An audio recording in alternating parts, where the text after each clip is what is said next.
Very good morning. ഇന്നത്തെ ദിവസവും നമുക്ക് ആരംഭിക്കാം സൂപ്പർ നോട്ട്സിനോടൊപ്പം. ഇവിടെ ഒരു ചെറിയ കോട്ട് അല്ലേ, every morning is A fresh start, wake up with a thankful heart. Of course ആ ഗ്രാറ്റിറ്റ്യൂഡ് എന്ന് പറയുന്ന ഒരു സാധനത്തിന് അതിൻ്റെതായ പ്രാധാന്യമുണ്ട് എന്ന് വിശ്വസിക്കുന്ന കുറച്ച് ആൾക്കാരുടെ കൂട്ടത്തിൽ പെടുന്ന ഒരാളാണ് ഞാൻ. അപ്പൊ അതുകൊണ്ട് മാത്രം ഞാൻ അതൊന്ന് ഓർമ്മിപ്പിച്ച് തുടങ്ങുന്നു.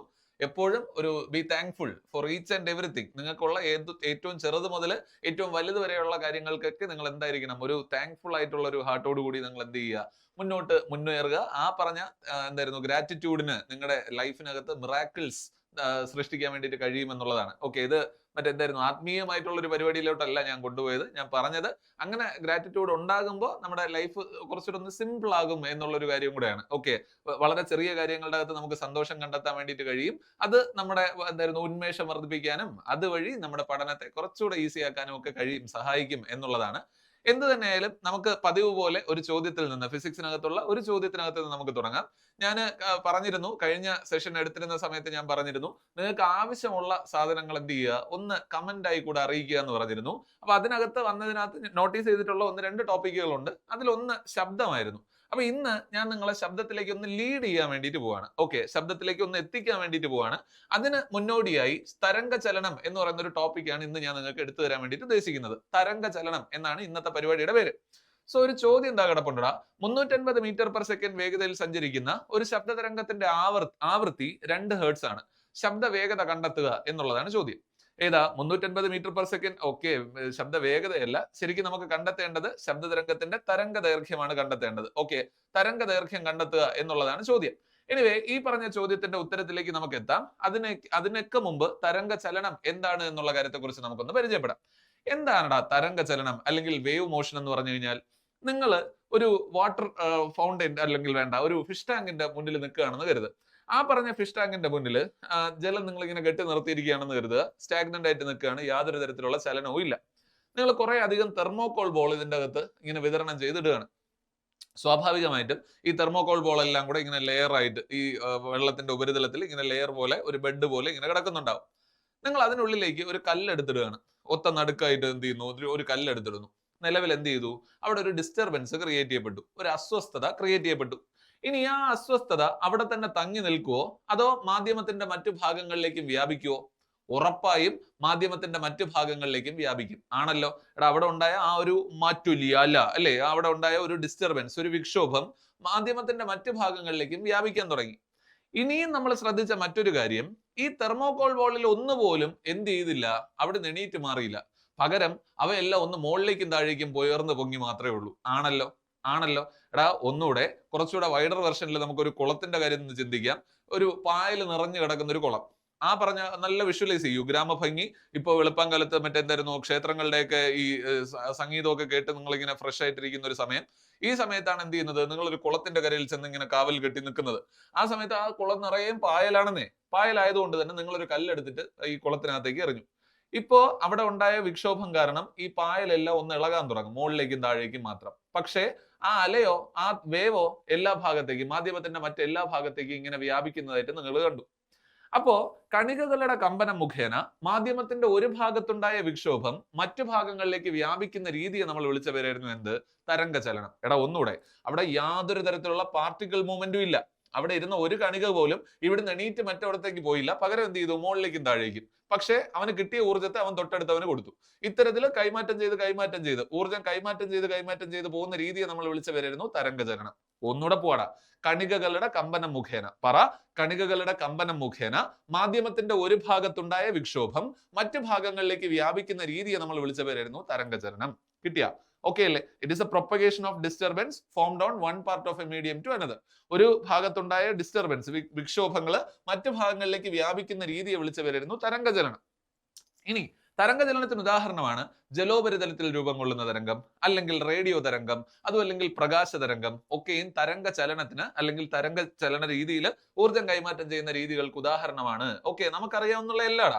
വലിച്ചു കെട്ടിയ കയറിൽ ഉണ്ടാകുന്ന തരംഗം, അല്ലെങ്കിൽ ഗിറ്റാറിന്റെ സ്ട്രിങ്ങിൽ ഉണ്ടാകുന്ന തരംഗം, ഇതെല്ലാം തരംഗങ്ങളാണ്. കാരണം എന്തോന്നാ, ഇവിടെ എല്ലാം കണികകളുടെ കമ്പനം മുഖേന മാധ്യമത്തിന്റെ ഒരു ഭാഗത്തുണ്ടായ വിക്ഷോഭം മറ്റു ഭാഗങ്ങളിലേക്ക് വ്യാപിക്കുകയാണ്. ഇനി എന്താണ് തരംഗം എന്ന് ചോദിച്ചു കഴിഞ്ഞാല്, ഒരു മാധ്യമത്തിന്റെ ഒരു ഭാഗത്ത് അല്ലെങ്കിൽ മാധ്യമത്തിലൂടെയോ അതും അല്ലെങ്കിൽ ശൂന്യതയിലൂടെയോ ഊർജം പ്രേഷണം ചെയ്യപ്പെടുന്ന ഒരു അസ്വസ്ഥതയെ നമ്മൾ വിളിക്കുന്നവരായിരുന്നു തരംഗം. എന്തായിരുന്നു തരംഗം?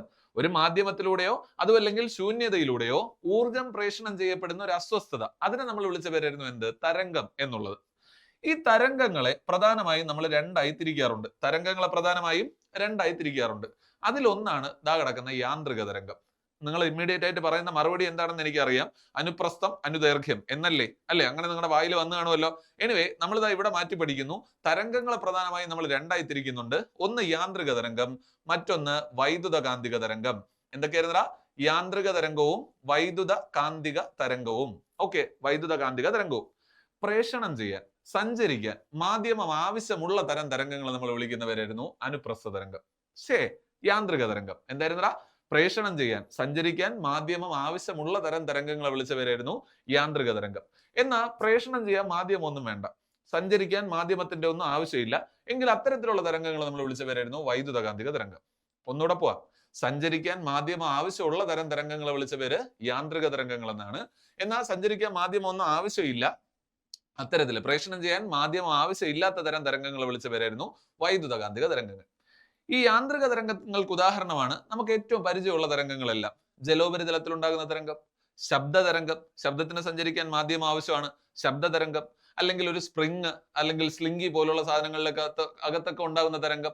ഇത്തരത്തില് പ്രേഷണം ചെയ്യാൻ, സഞ്ചരിക്കാൻ മാധ്യമം ആവശ്യമുള്ള എല്ലാ തരംഗങ്ങളെയും നമ്മൾ വിളിച്ച പേര് യാന്ത്രിക തരംഗങ്ങൾ അഥവാ മെക്കാനിക്കൽ വേവ്സ് എന്നാണ്. ഇനി പ്രേഷണം ചെയ്യാൻ മാധ്യമം ഒന്നും വേണ്ട എങ്കിൽ അത്തരത്തിലുള്ള തരംഗങ്ങൾ നമ്മൾ വിളിച്ച പേരായിരുന്നു വൈദ്യുത കാന്തിക തരംഗങ്ങൾ.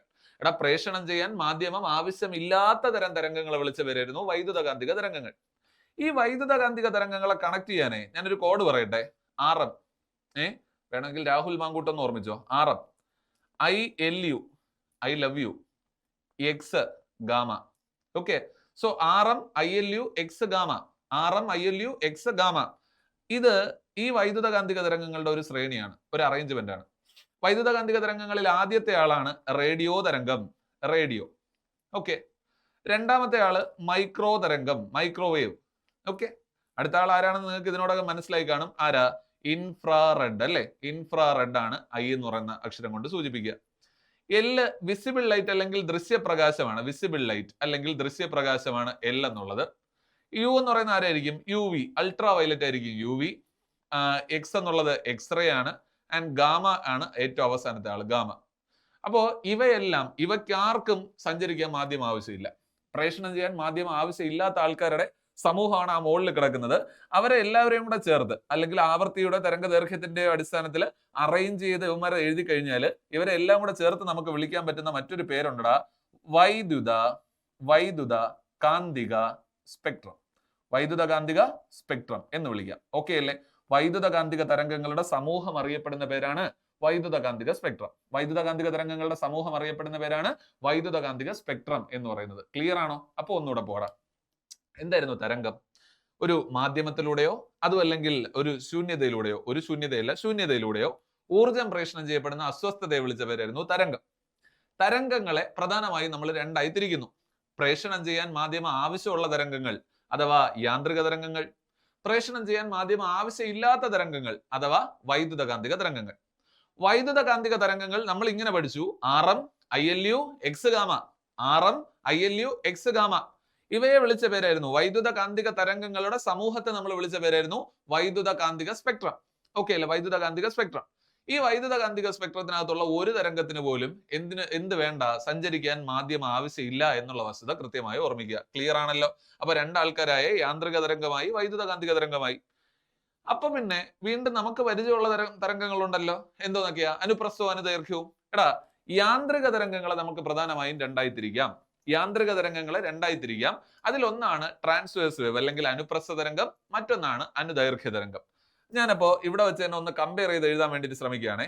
അനുപ്രസ്ഥം അനുദൈർഘ്യവും കൂടെ ഞാനൊന്ന് കമ്പയർ ചെയ്ത് എഴുതാം. അപ്പൊ പിന്നെ വേറെ കൂടുതൽ അങ്ങോട്ടേക്ക് ഡെക്കറേറ്റ് ചെയ്യേണ്ട ആവശ്യമില്ല. സോ അനുപ്രസ്ഥം അനുദൈർഘ്യം, രണ്ട് ചിത്രം തന്നെ നമുക്ക് വരച്ചു തുടങ്ങാം. അനുപ്രസ്ഥത്തിന്റെ അനുദൈർഘ്യത്തിന്റെ രണ്ട് ചിത്രം തന്നെ വരയ്ക്കാം. അപ്പൊ യാന്ത്രിക തരംഗങ്ങളെയാണ് നമ്മൾ രണ്ടാക്കി തിരിച്ചത്. എന്തെന്നൊക്കെയാ? അനുപ്രസ്ഥമെന്നും അനുദൈർഘ്യമെന്നും.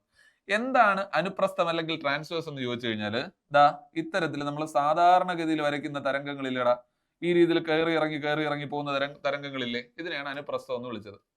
എന്നാൽ അനുദൈർഘ്യം ആവുമ്പോൾ ഇത്തരത്തിൽ ഈ രീതിയിലായിരിക്കും തന്മാത്രാ ക്രമീകരണം. വളരെ അടുത്തടുത്ത് ഇറുങ്ങിയായിട്ട് കുറെ തന്മാത്രകൾ, പിന്നെ കുറച്ച് ലൂസ് എൻഡ്, വീണ്ടും അടുപ്പിച്ച് കുറെ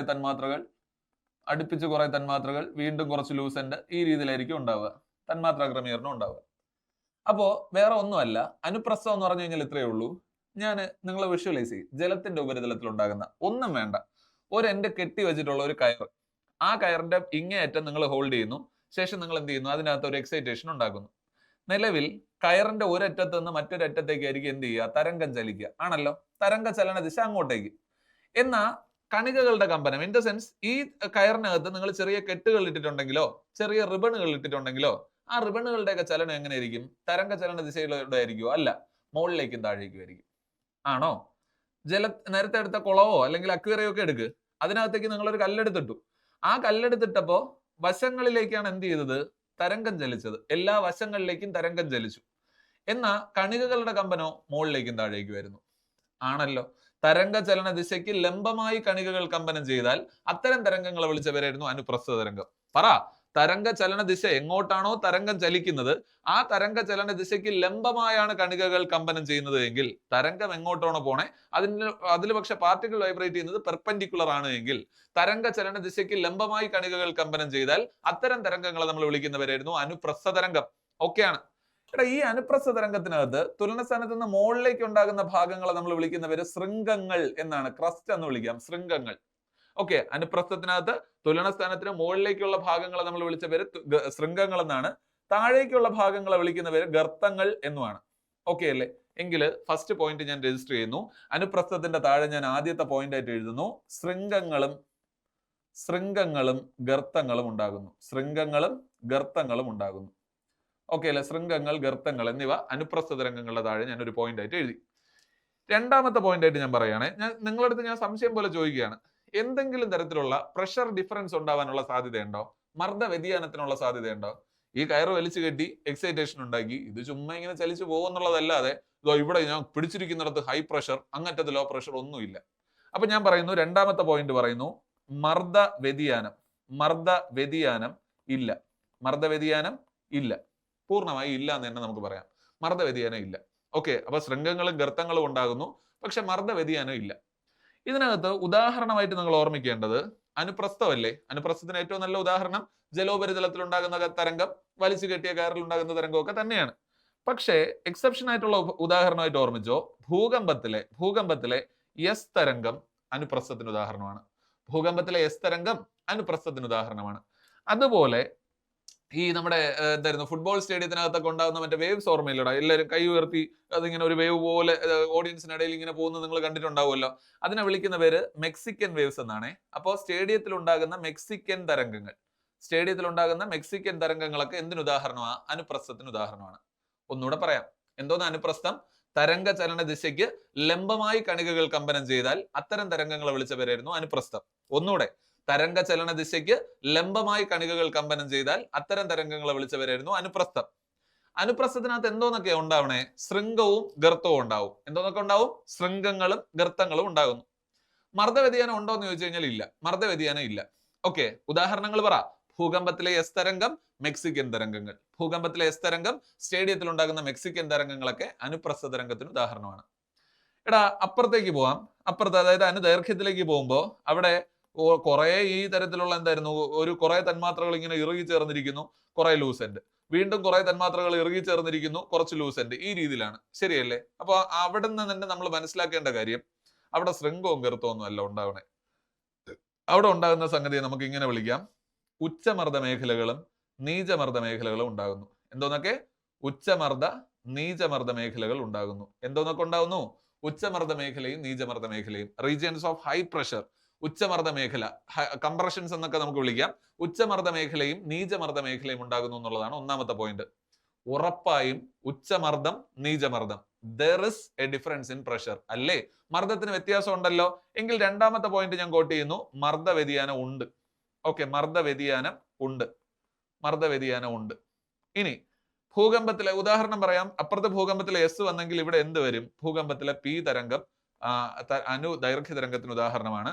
ഒപ്പം തന്നെ ശബ്ദതരംഗം അനുദൈർഘ്യ തരംഗത്തിന് ഉദാഹരണമാണ്. ഓക്കെ അല്ലടാ?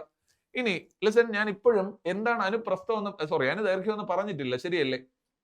നോക്കടാ, ശബ്ദം ഞാൻ സംസാരിക്കുന്ന സമയത്ത് നിങ്ങളിലേക്കാണ് എന്റെ ശബ്ദം പ്രേഷണം ചെയ്യപ്പെടുന്നത്. അതായത് തരംഗ ചലന ദിശ അങ്ങോട്ടേക്ക്, അല്ലേ? തരംഗ ചലന ദിശ അങ്ങോട്ടേക്ക്. ഇനി കണികകളുടെ കമ്പനോ എന്റെ ചുണ്ടിനോട് ഏറ്റവും അടുത്ത വായുരൂപം ഹൈ പ്രഷർ റീജിയനിലേക്ക് പ്രവേശിക്കും. എന്റെ തള്ളു കേട്ടിട്ട് ഇവരെല്ലാം കൂടെ ഉച്ചമർദ്ദ മേഖലയിലേക്ക് പ്രവേശിക്കും. ഇനി കുറച്ച് അകലത്തിൽ ലൂസെന്റ് ആയിരിക്കും, വീണ്ടും ഹൈ പ്രഷർ, വീണ്ടും ലോ പ്രഷർ, ഈ രീതിയിലായിരിക്കും പോയിക്കൊണ്ടേയിരിക്കുക. അപ്പോ സ്പ്രിങ് അല്ലെങ്കിൽ മറ്റേ ചുറ്റുവള ഇല്ലടാ, അതിനെന്തെന്നാ വിളിക്കുക? സ്ലിംഗി. സ്പ്രിങ് അല്ലെങ്കിൽ സ്ലിംഗി എന്നിവയിൽ ഉണ്ടാകുന്ന തരംഗമൊക്കെ എന്തിന് ഉദാഹരണമാണ്? അനുദൈർഘ്യ തരംഗത്തിന് ഉദാഹരണമാണ്. ചുറ്റുവള കണ്ടിട്ടില്ലേ നിങ്ങൾ? ഈ മറ്റേ അങ്ങോട്ടും ഇങ്ങോട്ടും ഒക്കെ മൂവ് ചെയ്യിക്കാൻ കഴിയുന്ന ആ സ്ലിംഗി എന്ന് പറയുന്ന സാധനത്തിനകത്ത് നിങ്ങളൊന്ന് വിഷ്വലൈസ് ചെയ്ത് നോക്ക്. നിങ്ങളൊരു എക്സൈറ്റേഷൻ ഉണ്ടാക്കി, അവിടെ ഏറ്റവും അടുത്ത കുറെ ചുറ്റുകളെല്ലാം കൂടെ ചേർന്ന് ഇറുകി ചേർന്ന് ഒരു ഉച്ചമർദ്ദ മേഖല ക്രിയേറ്റ് ചെയ്യപ്പെടും. അതിന്റെ തൊട്ട് ലൂസെന്റ് ആയിരിക്കും, അപ്പോൾ നീചമർദ്ദ മേഖല. വീണ്ടും ഈ ഹൈ പ്രഷർ മാറി ഇപ്പുറത്തേക്ക് ട്രാൻസ്ഫർ ചെയ്യും. അപ്പൊ ഇത്തരത്തിൽ ഉച്ചമർദ്ദ നീചമർദ്ദ, ഉച്ചമർദ്ദ നീചമർദ്ദ, ഉച്ചമർദ്ദ നീചമർദ്ദ, ഈ രീതിയിലായിരിക്കും അത് പ്രൊപ്പഗേറ്റ് ചെയ്യുക.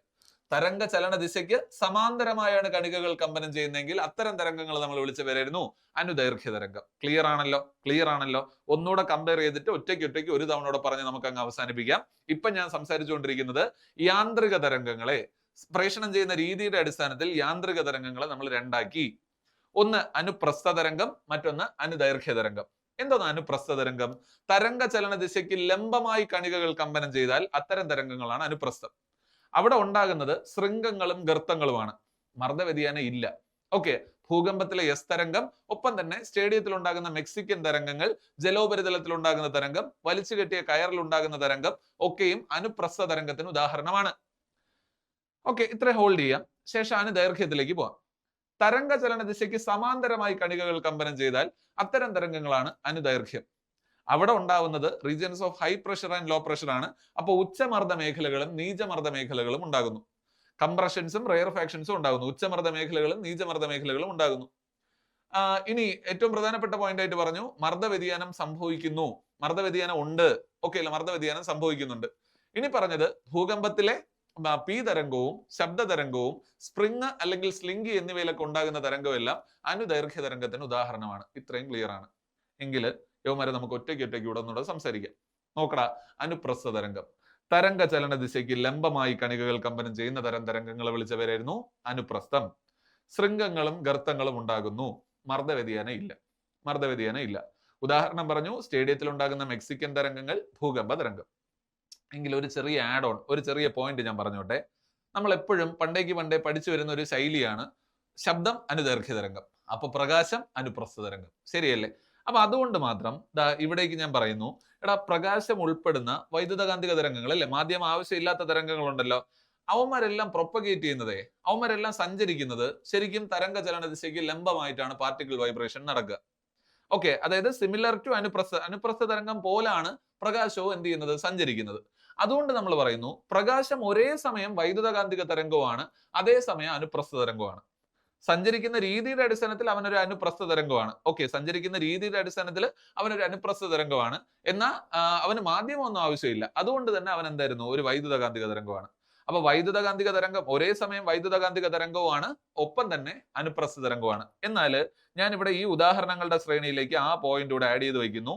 വൈദ്യുത കാന്തിക തരംഗങ്ങൾ എന്തിനുദാഹരണമാണ്? അനുപ്രസ്ഥ തരംഗത്തിന് ഉദാഹരണമാണ്.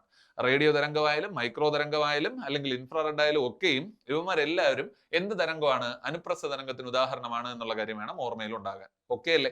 അപ്പോൾ അനുപ്രസ്ഥ തരംഗം എന്താണെന്നുള്ള കാര്യം നിങ്ങൾക്ക് കിട്ടിയെന്ന് വിശ്വസിക്കുന്നു. ഇനി ഇതിനകത്ത് കൂടുതൽ സംസാരമില്ല, എങ്കിൽ നിങ്ങൾക്ക് ബോറടിക്കും. സോ നൗ അനുദൈർഘ്യ തരംഗം. പറഞ്ഞ പോയിന്റുകളെല്ലാം ഉണ്ടോ എന്ന് നോക്കാം. മാധ്യമത്തിലെ കണികകൾ തരംഗത്തിന്റെ സഞ്ചാര ദിശയ്ക്ക് സമാന്തരമായി കമ്പനം ചെയ്യുന്നു. ഓക്കെ, ഇത്തരത്തിലുള്ള തരംഗങ്ങളെ വിളിച്ച പേരായിരുന്നു അനുദൈർഘ്യ തരംഗം. തരംഗ ചലന ദിശയ്ക്ക് സമാന്തരമായി കണികകൾ കമ്പനം ചെയ്യുന്നു, അത്തരത്തിലാണ് അനുദൈർഘ്യ തരംഗം. ഉദാഹരണം ശബ്ദതരംഗം, സ്പ്രിങ്ങിൽ രൂപപ്പെടുന്ന തരംഗം. എങ്കിൽ അടുത്ത പോയിന്റ് ആയിട്ട് പറഞ്ഞു, ഇവിടെ എന്തൊക്കെ ഉണ്ടാവുന്നു? ഉച്ചമർദ്ദ മേഖല അഥവാ കംപ്രഷൻസ് എന്ന് നമുക്ക് വിളിക്കാം. കംപ്രഷൻസ് ഉണ്ടാവുന്നുണ്ട്, ഒപ്പം തന്നെ എന്തും ഉണ്ടാവുന്നുണ്ട്? റെയർഫാക്ഷൻസ്, അതായത് നീചമർദ്ദ മേഖലകളും ഉണ്ടാകുന്നുണ്ട്. ഉച്ചമർദ്ദ മേഖലകളും നീചമർദ്ദ മേഖലകളും രൂപപ്പെടുന്നു. ഓക്കെ അല്ലേ? ഇനി എന്തോന്നാണ് കംപ്രഷൻ അല്ലെങ്കിൽ ഉച്ചമർദ്ദ മേഖല? വായു തന്മാത്രകൾ അടുത്ത് നിൽക്കുന്ന ഭാഗത്ത് ഉന്നത മർദ്ദം അനുഭവപ്പെടുന്നു. ഇത്തരത്തിലുള്ള മേഖലകൾ നമ്മൾ വിളിച്ച പേരായിരുന്നു എന്താ? ഉച്ചമർദ്ദ മേഖലകൾ. ഓക്കെയാണ്. എങ്കിൽ നീചമർദ്ദ മേഖല എന്ന് പറഞ്ഞു കഴിഞ്ഞാൽ എന്തായിരുന്നു? മർദ്ദം കുറഞ്ഞ മേഖലകളെ നീചമർദ്ദ മേഖലകൾ എന്ന് നമുക്ക് പറയാം. മർദ്ദം കുറഞ്ഞ മേഖലകളെ എന്തെന്ന് വിളിക്കാം? നീചമർദ്ദ മേഖലകൾ എന്ന് വിളിക്കാം. ഇനി ഉദാഹരണങ്ങൾ പറഞ്ഞു. ദൈർഘ്യ തരംഗത്തിനകത്തുള്ള ഉദാഹരണങ്ങൾ നമ്മൾ പറഞ്ഞ ഏതൊക്കെയായിരുന്നു? ശബ്ദതരംഗം അല്ലെ? ശബ്ദതരംഗം അനുദൈർഘ്യമാണ്. ശബ്ദതരംഗം അനുദൈർഘ്യമാണ്. ഭൂകമ്പത്തിലെ പി തരംഗം അനുദൈർഘ്യമാണ്. പി തരംഗം അനുദൈർഘ്യമാണ്. ഒപ്പം തന്നെ സ്പ്രിങ് അല്ലെങ്കിൽ സ്ലിംഗി എന്നിവയിൽ ഉണ്ടാകുന്ന തരംഗം, സ്പ്രിങ് അല്ലെങ്കിൽ സ്ലിംഗി എന്നിവയിൽ ഉണ്ടാകുന്ന തരംഗമെല്ലാം അനുദൈർഘ്യ തരംഗമാണ്. എടാ ഞാനപ്പോ കൺക്ലൂഡ് ചെയ്യുകയാണെ. നമ്മൾ തുടങ്ങിയത് എന്താണ് തരംഗ ചലനം എന്ന് പറഞ്ഞുകൊണ്ടാണ്. എന്തായിരുന്നു തരംഗ ചലനം? ഒരു മാധ്യമത്തിന്റെ ഒരു ഭാഗത്തുണ്ടാകുന്ന വിക്ഷോഭം മറ്റു ഭാഗങ്ങളിലേക്ക് വ്യാപിക്കുന്ന രീതിയെ വിളിച്ച പേരായിരുന്നു എന്ത്? തരംഗ ചലനം. ഇനി നമ്മൾ പറഞ്ഞു ആ തരംഗ ചലനത്തിനകത്ത് നമ്മൾ പറഞ്ഞു തരംഗം എന്താണെന്ന് പറഞ്ഞു. ഒരു മാധ്യമത്തിലൂടെയോ അല്ലെങ്കിൽ ശൂന്യതയിലൂടെയോ ഊർജ്ജം പ്രേഷണം ചെയ്യപ്പെടുന്ന ഒരു അസ്വസ്ഥത, അതിനെ വിളിച്ച പേരായിരുന്നു എന്ത്? തരംഗം. തരംഗങ്ങളെ പ്രധാനമായും നമ്മൾ രണ്ടായി തിരിച്ചു. എന്തോന്നൊക്കെ? അനുപ്രസ്ഥം, അനുദൈർഘ്യം. അനുപ്രസ്ഥം എന്നും അനുദൈർഘ്യം എന്നും തിരിച്ചു. ഇൻ ബിറ്റ്വീൻ യാന്ത്രികമെന്നും വൈദ്യുതകാന്തികമെന്നും തിരിച്ചു. ഞാൻ അടുത്ത് ഇതും കൂടെ എടുക്കണോ വേണ്ടയോ എന്നുള്ള കൺഫ്യൂഷൻ ആണ് ഇരുന്നത് കേട്ടോ ഇതിന്റെ ഇടയിൽ. ഓക്കെ, എനിവേ മാധ്യമം ആവശ്യമുള്ള തരംഗങ്ങളെ വിളിച്ച പേര് യാന്ത്രിക തരംഗം എന്നാണ്. മാധ്യമം ആവശ്യമില്ല എങ്കിൽ അത്തരം തരംഗങ്ങളെ വൈദ്യുതകാന്തിക തരംഗം എന്ന് വിളിച്ചു. യാന്ത്രിക തരംഗങ്ങളെ വീണ്ടും നമ്മൾ രണ്ടാക്കി. സഞ്ചരിക്കുന്ന രീതിയുടെ അടിസ്ഥാനത്തിൽ അനുപ്രസ്ഥമെന്നും അനുദൈർഘ്യമെന്നും. തരംഗചലന ദിശയ്ക്ക് ലംബമായി കണികകൾ കമ്പനം ചെയ്താൽ അത്തരം തരംഗങ്ങൾ അനുപ്രസ്ഥം. തരംഗചലന ദിശയ്ക്ക് സമാന്തരമായി കണികകൾ കമ്പനം ചെയ്താൽ അത്തരം തരംഗങ്ങൾ അനുദൈർഘ്യം. അനുപ്രസ്ഥത്തിനകത്ത് ശൃംഗം ഗർത്തം, അനുദൈർഘ്യത്തിനകത്ത് ഉച്ചമർദ്ദം, നീചമർദ്ദം. അനുപ്രസ്ഥത്തിനകത്ത് മർദ്ദവ്യതിയാനം ഇല്ല, അനുദൈർഘ്യത്തിനകത്ത് മർദ്ദവ്യതിയാനം ഉണ്ട്. ഭൂകമ്പത്തിലെ എസ് തരംഗം അനുപ്രസ്ഥമാണെങ്കിൽ ഭൂകമ്പത്തിലെ പി തരംഗം അനുദൈർഘ്യമാണ്. ശബ്ദതരംഗം അനുദൈർഘ്യമാണെങ്കിൽ പ്രകാശം അല്ലെങ്കിൽ വൈദ്യുതകാന്തിക തരംഗങ്ങൾ അനുപ്രസ്ഥമാണ്. സ്റ്റേഡിയത്തിൽ ഉണ്ടാകുന്ന മെക്സിക്കൻ തരംഗങ്ങൾ അതെന്തിന് ഉദാഹരണമാണ്? അനുപ്രസ്ഥത്തിന് ഉദാഹരണമാണ്. എന്നാൽ സ്പ്രിങ് അല്ലെങ്കിൽ സ്ലിംഗി എന്നിവയിൽ ഉണ്ടാകുന്ന തരംഗം അനുദൈർഘ്യമാണ്. ഇത്രയും കാര്യങ്ങളാണ് നമ്മൾ നൗ പറഞ്ഞു നിർത്തിയിരിക്കുന്നത്. ഓക്കെ അല്ലടാ? എന്തായാലും ഇത്രയും പറഞ്ഞ സ്ഥിതിക്ക് ഒരു ചെറിയ സംഗതി കൂടെ, അതായത് തരംഗ സവിശേഷതകളാണ് നമുക്ക് സംസാരിക്കാനുള്ളത്. തരംഗ സവിശേഷതകൾ. ഞാൻ ഒരു തരംഗം വരയ്ക്കാം.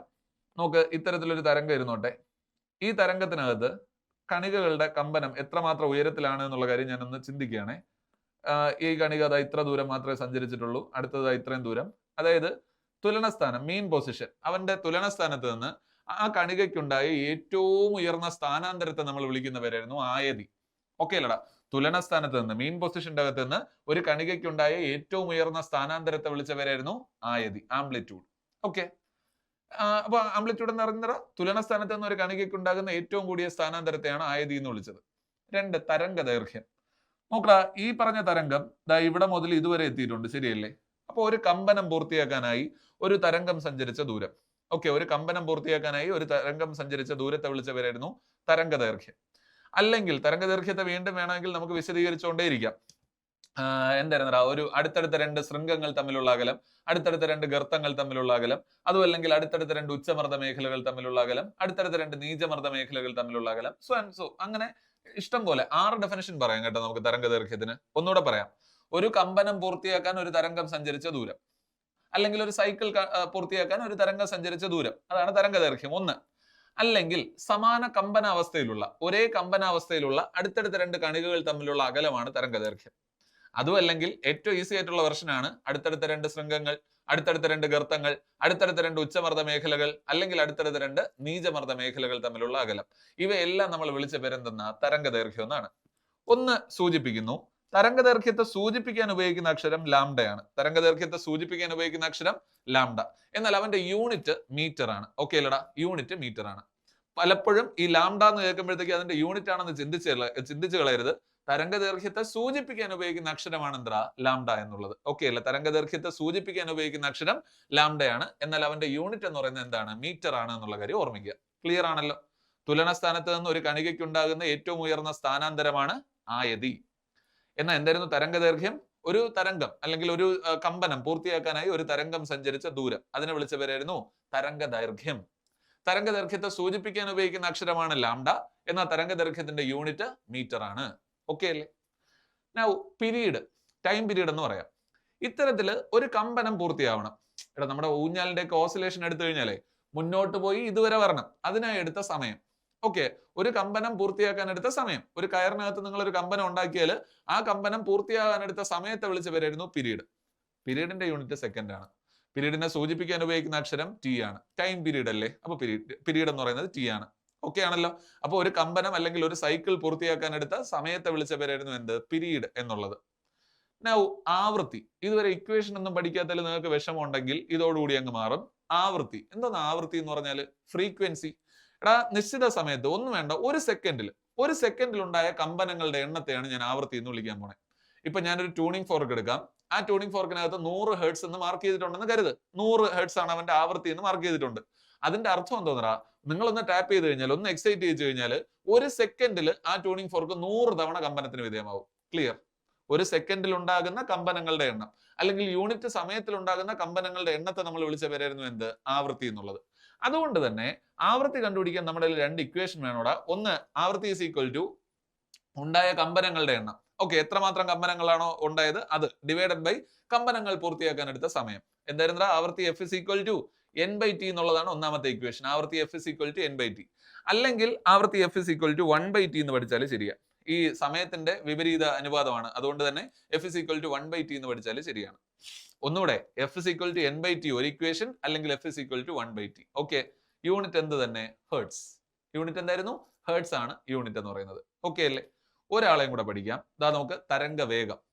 ഒന്നുമില്ല, യൂണിറ്റ് സമയത്തിൽ ഒരു തരംഗം സഞ്ചരിക്കുന്ന ദൂരത്തെ നമ്മൾ വിളിച്ച പേരായിരുന്നു തരംഗ വേഗം. എന്തായിരുന്നു? യൂണിറ്റ് സമയത്തിൽ ഒരു തരംഗം സഞ്ചരിച്ച ദൂരത്തെ വിളിച്ച പേരായിരുന്നു തരംഗ വേഗം. ഈ തരംഗ വേഗം കണ്ടുപിടിക്കാൻ നമ്മുടെ ഇക്വേഷൻ ഉണ്ട്. നമുക്ക് വേഗത ഈസ് ഈക്വൽ ടു, ഞാനിപ്പോ ഇവിടെ എഴുതാം, വേഗത ഈസ് ഈക്വൽ ടു ദൂരം ബൈ സമയമാണോ? ദൂരം ബൈ സമയമല്ലേ? വേഗത ഈസ് ഈക്വൽ ടു ദൂരം ബൈ സമയം. ഇവിടെ ഇത്രയും നേരമായിട്ട് നമ്മൾ ഒരു ദൂരത്തെ പറ്റിയിട്ടല്ലേ പഠിച്ചുള്ളൂ? തരംഗം സഞ്ചരിച്ച ദൂരം, തരംഗ ദൈർഘ്യം, അതിനെ സൂചിപ്പിക്കാൻ ഉപയോഗിക്കുന്ന അക്ഷരം ലാംഡ. തരംഗ ദൈർഘ്യം ബൈ സമയം. അപ്പൊ v is equal to lambda by t. തൊട്ട് മുന്നിൽ നമ്മൾ പറഞ്ഞു f is equal to 1/t എന്ന് പറഞ്ഞു, ശരിയല്ലേ? അപ്പൊ അതിനെ എടുത്ത് ഇവിടെ കൊടുത്തു നോക്കാം. 1/t ക്ക് പകരം f കൊടുക്കാം. അപ്പൊ v is equal to f lambda. രണ്ട് ഇക്വേഷൻ ഇവിടെ നിന്നും കൂടെ പഠിച്ചെടുത്തേക്കണം. അപ്പൊ v is equal to lambda by t അല്ലെങ്കിൽ v is equal to f lambda. ഈ രണ്ട് ഇക്വേഷനോട് ഒന്ന് ഓർമ്മയിൽ ഉണ്ടാവണം. ഓക്കെ ആണോടാ? ഞാൻ 5 തരംഗ സവിശേഷതകൾ പഠിപ്പിച്ചു. ആ 5 സാധനങ്ങൾ നിങ്ങൾക്ക് ഓർമ്മയിൽ ഉണ്ടാവണം. അപ്പൊ അതുകൊണ്ട് മാത്രം ഞാൻ അതൊന്നുകൂടെ പറയുകയാണെ. തുലന സ്ഥാനത്ത് നിന്ന് ഒരു കണികയ്ക്കുണ്ടായ ഏറ്റവും ഉയർന്ന സ്ഥാനാന്തരമാണ് ആയതി, ആംപ്ലിറ്റ്യൂഡ്. എന്നാൽ തരംഗ ദൈർഘ്യം എന്തായിരുന്നു? 6 ഡെഫിനിഷൻ പറഞ്ഞു. അടുത്തടുത്ത 2 ശൃംഗങ്ങൾ തമ്മിലുള്ള അകലം, അടുത്തടുത്ത 2 ഗർത്തങ്ങൾ തമ്മിലുള്ള അകലം, അടുത്തടുത്ത 2 ഉച്ചമർദ്ദ മേഖലകൾ തമ്മിലുള്ള അകലം, അതും അല്ലെങ്കിൽ അടുത്തടുത്ത 2 നീചമർദ്ദ മേഖലകൾ തമ്മിലുള്ള അകലം. ഇതെല്ലാം ഒരേ പാറ്റേണിൽ വരും. 4 എണ്ണം കയ്യിലായി. എന്നാൽ കുറച്ചുകൂടെ നല്ല ഡെഫിനിഷൻ എന്തോന്നാ? സമാന കമ്പനാവസ്ഥയിലുള്ള, ഒരേ കമ്പനാവസ്ഥയിലുള്ള അടുത്തടുത്ത 2 കണികകൾ തമ്മിലുള്ള അകലം. അതും അല്ലെങ്കിൽ ഒരു സൈക്കിൾ പൂർത്തിയാക്കാൻ ഒരു തരംഗം സഞ്ചരിച്ച ദൂരം. ഓക്കെ, ഒരു സൈക്കിൾ പൂർത്തിയാക്കാൻ ഒരു തരംഗം സഞ്ചരിച്ച ദൂരം. ഇതാണ് തരംഗ ദൈർഘ്യം. സൂചിപ്പിക്കാൻ ഉപയോഗിച്ച അക്ഷരം ലാംഡയാണ്. എന്നാൽ അവന്റെ യൂണിറ്റ് ആണ് ചോദിക്കുന്നതെങ്കിൽ മീറ്റർ ആണ്. ഇനി പീരീഡ് പറഞ്ഞു. ഇത്തരത്തിൽ ഒരു കമ്പനം പൂർത്തിയാക്കാൻ അല്ലെങ്കിൽ ഒരു സൈക്കിൾ പൂർത്തിയാക്കാനായി ഒരു കണികയ്ക്ക് ആവശ്യമായി വന്ന സമയം, ഒരു തരംഗത്തിന് ആവശ്യമായി വന്ന സമയത്തെ വിളിച്ച പേരായിരുന്നു പീരീഡ് എന്നുള്ളത്. എന്നാൽ ഒരു സെക്കൻഡ് സമയം കൊണ്ട് എത്രമാത്രം കമ്പനത്തിന് വിധേയമായോ അതിനെ വിളിച്ച പേരായിരുന്നു ആവൃത്തി. യൂണിറ്റ് സമയത്തിലുണ്ടായ കമ്പനങ്ങളുടെ എണ്ണമായിരുന്നു ആവൃത്തി എന്നുള്ളത്. ആവൃത്തിയെ സൂചിപ്പിക്കാൻ നമ്മുടെ രണ്ട് ഇക്വേഷൻ പഠിച്ചു. F is equal to n by t, also f is equal to 1/t. അങ്ങനെ രണ്ട് ഇക്വേഷനൂടെ പഠിച്ചു. ആവൃത്തിയെ സൂചിപ്പിക്കാൻ ഉപയോഗിക്കുന്ന യൂണിറ്റ് എന്ന് പറയുന്നത് എന്തായിരുന്നു? ഹെർട്സ് ആണ് എന്നുള്ള കാര്യം കൂടെ ഓർമ്മയിലുണ്ടാവണം. ആവൃത്തിയെ സൂചിപ്പിക്കാൻ ഉപയോഗിക്കുന്ന യൂണിറ്റ് ഹെർട്സ് ആണ്. ഓക്കെ അല്ലേ? നൗ ലിസൺ, ഏറ്റവും അവസാനം പറഞ്ഞത് തരംഗ വേഗമാണ്. ഏറ്റവും ചുരുങ്ങിയ വാക്കുകളിൽ വേഗത ഇസ് ഈക്വൽ ടു ദൂരം ബൈ സമയം ആണല്ലോ. വേഗത ഇസ് ഈക്വൽ ടു ദൂരം ബൈ സമയം. അങ്ങനെയാണെങ്കിൽ തരംഗ വേഗം v is equal to രണ്ട് ഇക്വേഷൻ പഠിച്ചു, lambda by t, also v is equal to f lambda.